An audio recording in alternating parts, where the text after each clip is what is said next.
and following that harmony by breathing in peace. So take a breath in and breathe in peace. And then breathe out love. Breathe in peace and breathe out love. And breathe in peace. And breathe out love. Do you know you are a portal where heaven flows? You are a portal where angels sing. Breathe in peace. Breathe out love. And in you, you can rise above the clouds where the angels sing. And we rise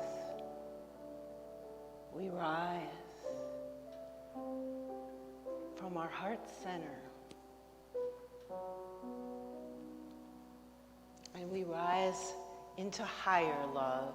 Breathe in peace. Breathe out love. Breathe in peace. You're a channel of love. You're the love that is the bridge between you and everything. The heart that is the altar at heaven's door. The stairway of the soul. Rise. Breathe in peace. Breathe out love. Breathe in peace. Breathe out love. Rise like the sun beyond the mist of the mind. Ascend the inner staircase of the heart. Each step a breath of love. Breathe in peace. Breathe out love.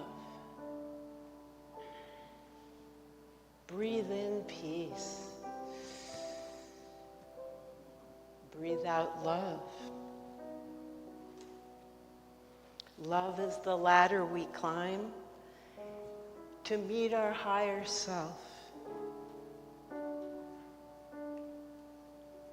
As you open your heart to love, as you open your heart to God, you remember the divine within. Breathe in peace. Breathe out love. Breathe in peace. Breathe out love. Breathing in peace helps you shift from separation to unity. Breathe in peace. Breathe out love.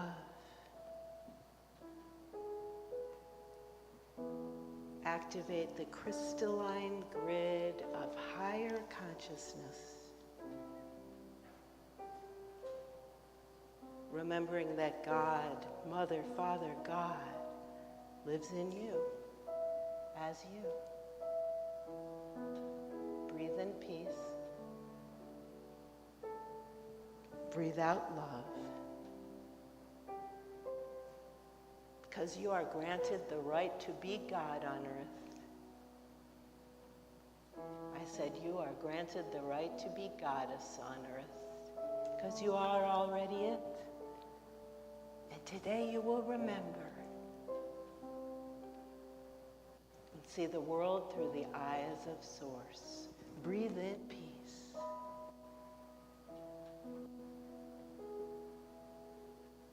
breathe out love.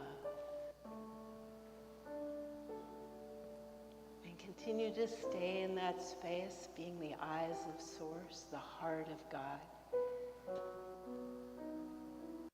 as we enter into the silence. So beautiful.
Coming back into the space, coming back into the room.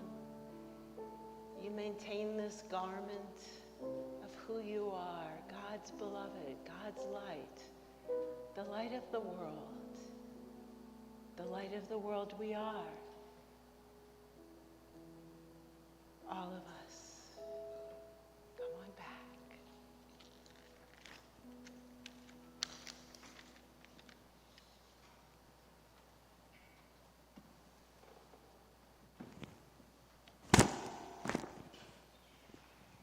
So blessed, so blessed, so blessed, so blessed.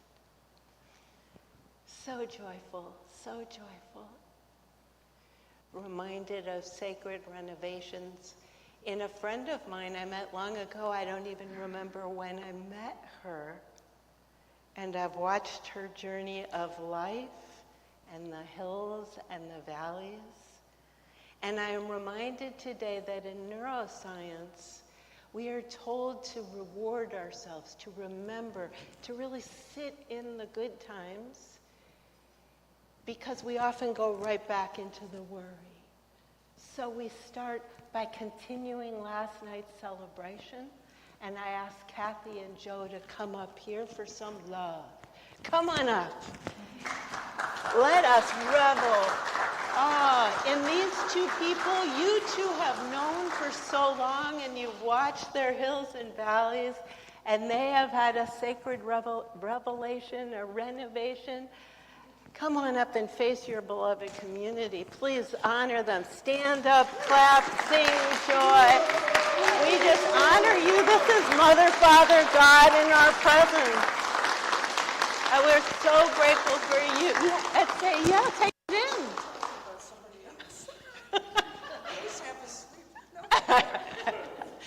Well, we just want to say we are so happy for the two of you and the love that you have for each other and the hearts that are open and the light that you bring and the friendship that you are and all that you are to this community. Look at the smiles, look at the love. And we'll continue the celebration until there's cake next week, but for now. Love you. Thank you, sweetie. And now a Reverend Kathy.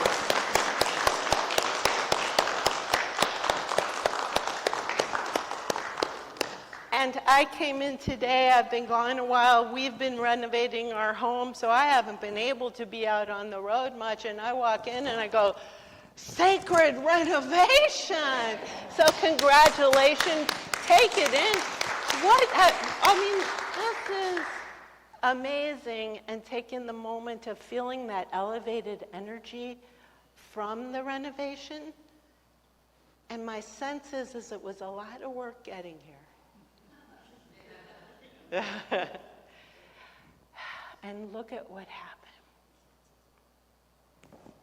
It's just stunning. I mean, really, kudos to you guys. It's just, I'm just taken back. In a world today, people say something like, this can't be done, and you did it.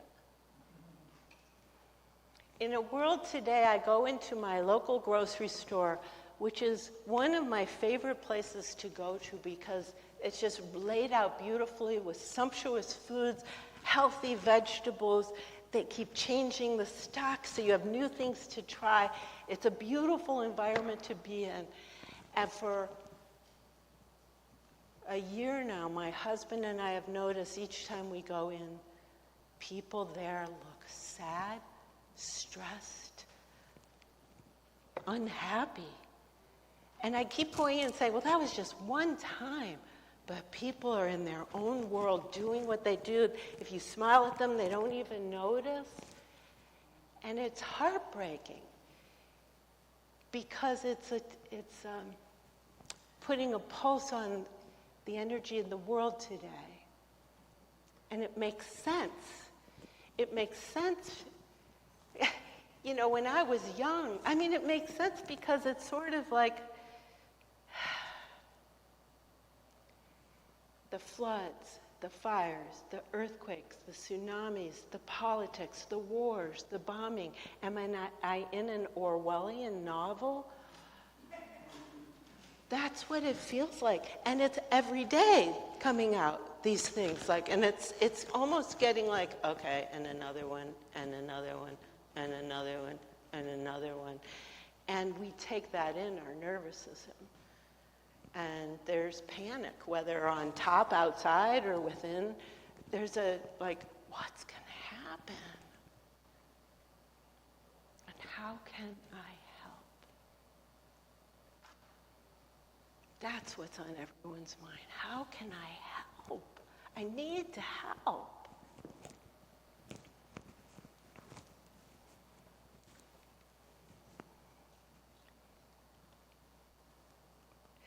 Well, it's been very interesting in my home, where right now my entire kitchen is in the floor of my living room or in storage. Like everything that I owned in the kitchen and living room, dining room has been pulled out.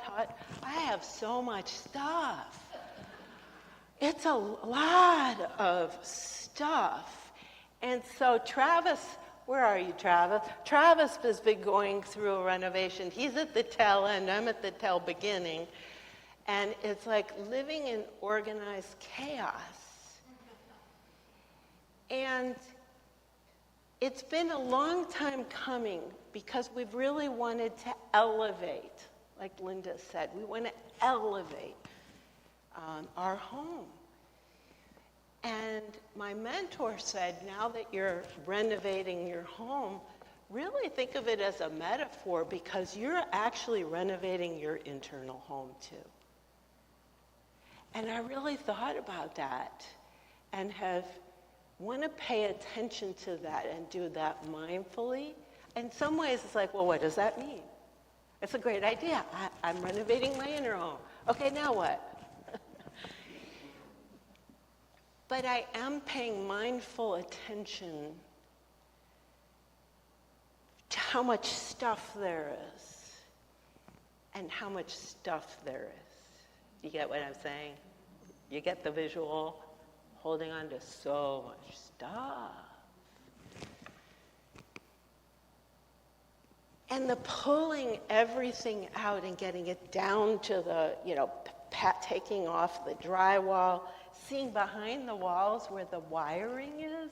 It's like, oh, like that outlet's connected to that outlet. How interesting. There's like a wire back there. My husband is retired, but he's a carpenter. So he's taken on doing a lot of the work, but he's also starting to do the electrical himself. So he doesn't know that as well. Of course, he's done that in time, but that's not his thing. He's gone methodically, very methodically, and it takes a long time to see the wires that go in this switch, where they all go and how they unite and how this switch and turns something on and that switch turns it on too. And he's had to to do the wiring and then redo it because it wasn't right, and then redo it again because it wasn't right. And I feel like it's a big metaphor, and I do want to laugh. But no, he's been doing really good work. I really honor the steadiness of looking at the wiring. And that's what we're doing right now, internally and externally. We're really noticing, how are we wired?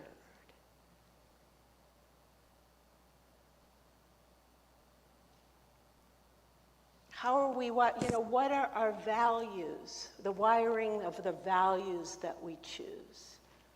What is the wiring of what we stand up for or just let happen? What is the wiring of our triggers? When we get triggered and our shadow, the switch to our shadow gets turned on. So it's been really interesting watching this and everything. I mean, we have organized chaos, so it's okay, and I'm kind of getting used to it, but this is so beautiful and peaceful.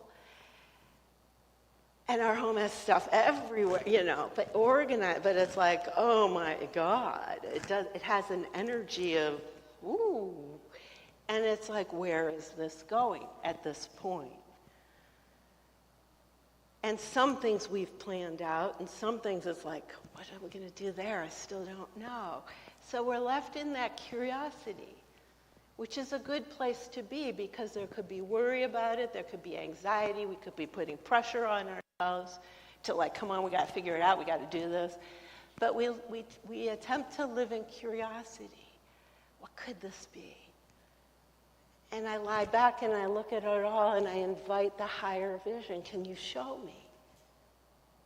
That's what I'm trying to do, show me. And I feel like my new self I'm not quite in my new highest, higher, evolving self yet. And I feel like the house is kind of at the point where I'm at. And the world is same thing, where we're at. The world is where we're at. And as we elevate, it elevates. And it's a very methodical process. And this morning, at least 4 times, I went right back to the kitchen to go to the kitchen sink. Oh yeah, there's no sink here. And then I needed something from the cupboard and went, oh, of course there's nothing. Where am I going to find that thing? Where is it now? So we keep going back to the old ways, right? Because it's our habit. But those shift as we rewire.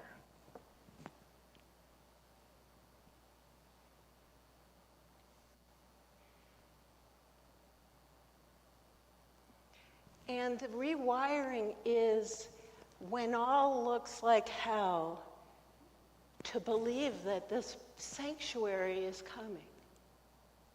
Wherever we are in our life or in the world, where it looks like it's all falling apart, and where in our human minds nothing could possibly, what could possibly fix this? We breathe in the peace of the sanctuary, because look what you did. This is, am I in heaven? It feels like it. And there's love right there, walking in. A cherub, right here.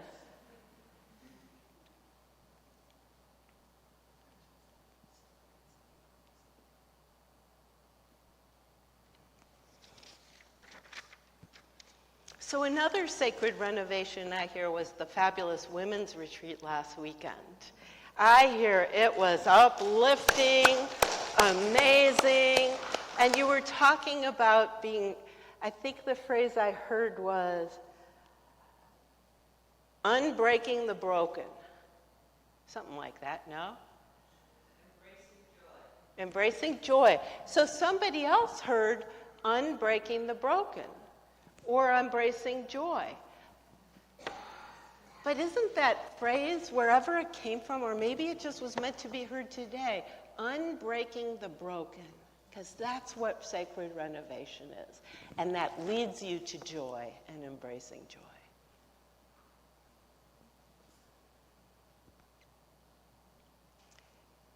So what was broken, sharing something a little vulnerable, is my relationship with my siblings over the last years. There's been kind of an ocean coming between us, and it's not been easy. And there's still a storage unit that has my mom's things, my mom and dad family things in it. And some of my siblings plan to come in to help go through it and clear it out, which is a wonderful thing to have that help. And I was stressed because they were coming in and we're going to be together again. And I so feared that those patterns would repeat again. And I just,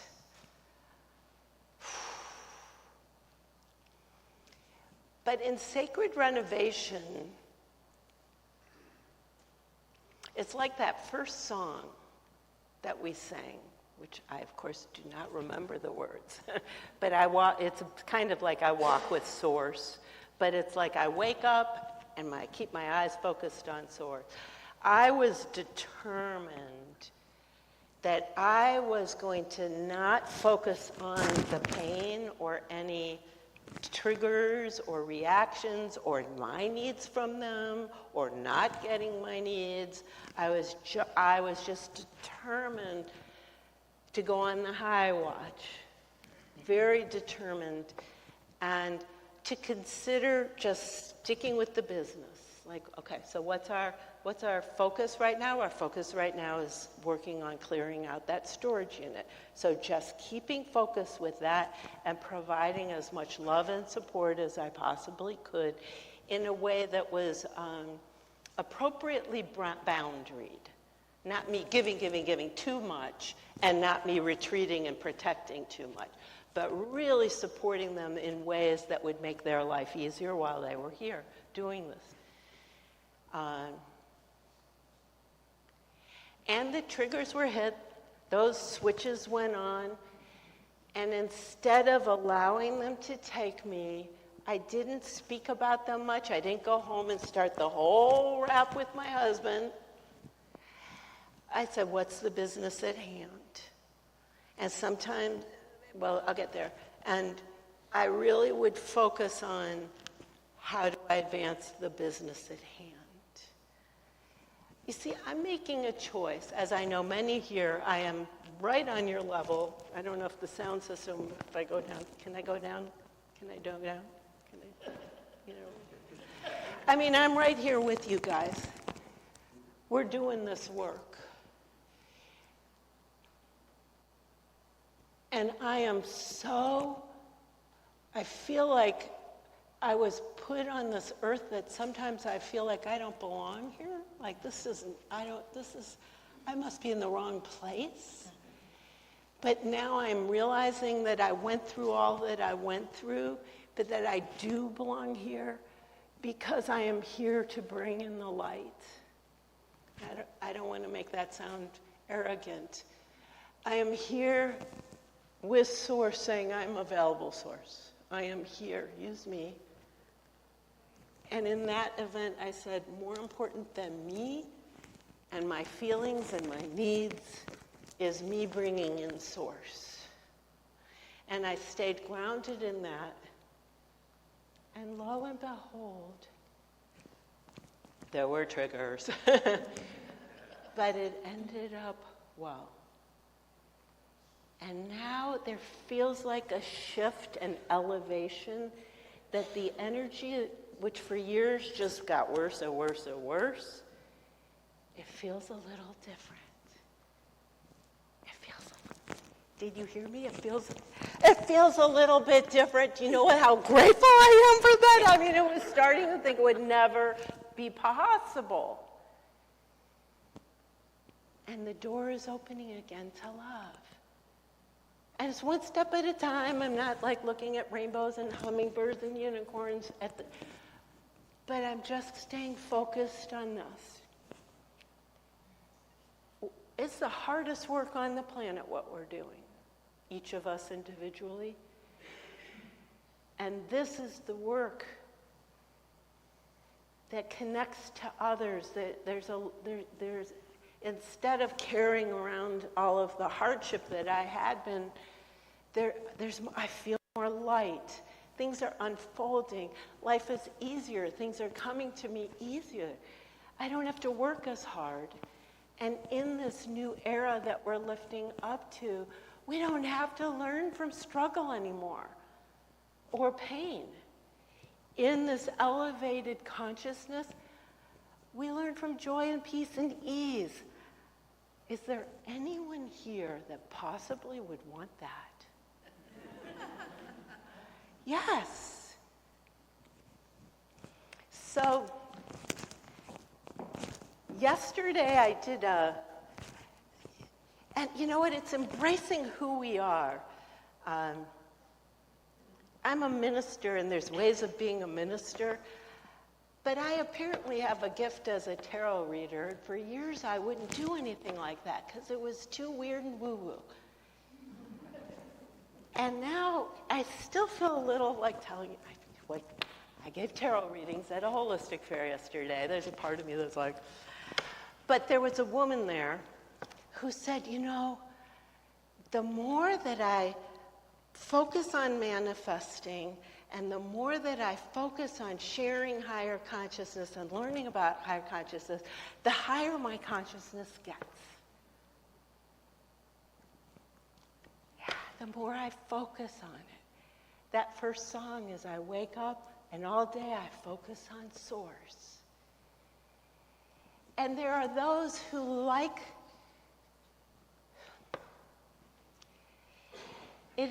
there's a magnet called the media, and there's a magnet called the drama of the world, which is the most exciting soap opera of all. I mean, there's a part of me that just wants to check and see what's going on because it's very exciting, you know. Oh my God!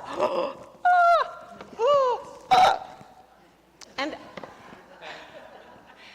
really, and I have a coaching client she's been doing a lot of work, and for weeks she'd come and she'd say, I feel calm today, I feel calm today. One day she'd look disheveled, and I said, how are you today? And she was like, I let myself look at the news. And there was something that happened in the news, I won't mention it, but really heartbreaking. And she's like, and I'm a mess now. And we want to be there for the heartbreak.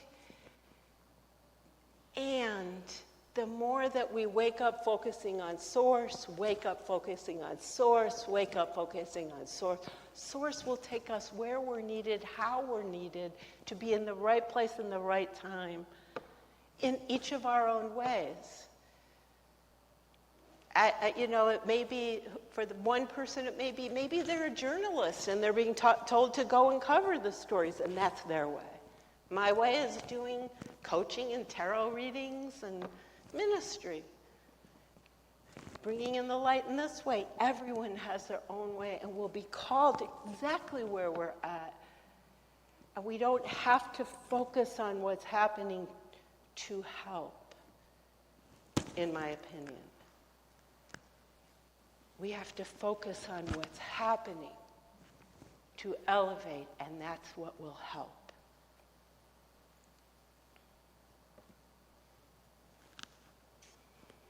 So I'm going to start to wind down, but I want to tell you about my beloved. There's my beloved David, my husband, who is my beshert. And there's my other beloved, who lives in our home with us, Luna, my ball python snake. And Luna has taught me a lot because I finally ended up getting Luna, long story short, because my husband really didn't want to get a dog. He's had dogs forever, and he didn't want the responsibility. And I didn't want to get a cat because we have a condo and the cat litter. So both of us were opposed, but I miss having a pet. So I opened up, long story short, to what I never imagined was getting a snake. And I had to look at my bias. For a long time, I didn't tell people I had a snake because I was afraid of what people would think. And all I can say is that little Luna has quite a personality, and even though she doesn't have a voice and she doesn't have hands, there's so much communication and so much love. But the thing about Luna, if you know anything about snakes, is that they shed their skin. They do. And the process, like Luna's all white. She has blue eyes and is all white. But when she starts to get close to shedding her skin, she gets all dull and gray. And it's like all of a sudden, she's dull. It's like, oh, are you sick? Oh, you must be getting close to a shed. And then she goes away for a few days into her hide. She doesn't want to engage because she's getting ready to shed her skin. My feeling is it's painful. It's like I think even moving around would be painful. She just stays within. And it's a hard, even for me, day in, day out, we have to tend to the environment in there to help her shed. It's arduous. And then one day, wake up, and there's this little ball. She had, like if you take off nylon stockings and you roll them down, she takes off her skin that way. And it ends up in a little ball. We end up putting it in water, spreading it all out. It's like gorgeous. But there's Luna in a new dress, looking stunning. It's like, Luna, you're beautiful, bright, white, shiny, gorgeous, blue eyes again. So the process of the sacred renovation, we have to take care of ourselves. We may have to go within and stay away from others for a while to do the work that needs to be done. But it's a sacred renovation where we end up in a sanctuary or in a new dress, whichever way it goes for you. And so to have that sacred renovation, one of the first things to do that I think is important and can be even a daily thing is to invite Spirit, invite Mother, Father, God, invite the emissaries of light to work through you, and to do it in a humble way where you are being of service to the world, to the universe, and putting the universe first. In some small way, like I did with my siblings. It's a small example, but it's so much more important to me to bring in that light that I really worked my stuff. And so the suggestion is to start the day with some sort of a prayer. And I'm going to read this prayer, and that will conclude our service for the message. So breathe in peace. Beloved source of life, galactic family of the stars, I open my heart as a vessel of love, my soul as a bridge between dimensions. I remember now who I truly am, a being of light, a frequency of peace, an emissary of the divine. May my thoughts be aligned with higher truth. May my words carry the tone of harmony.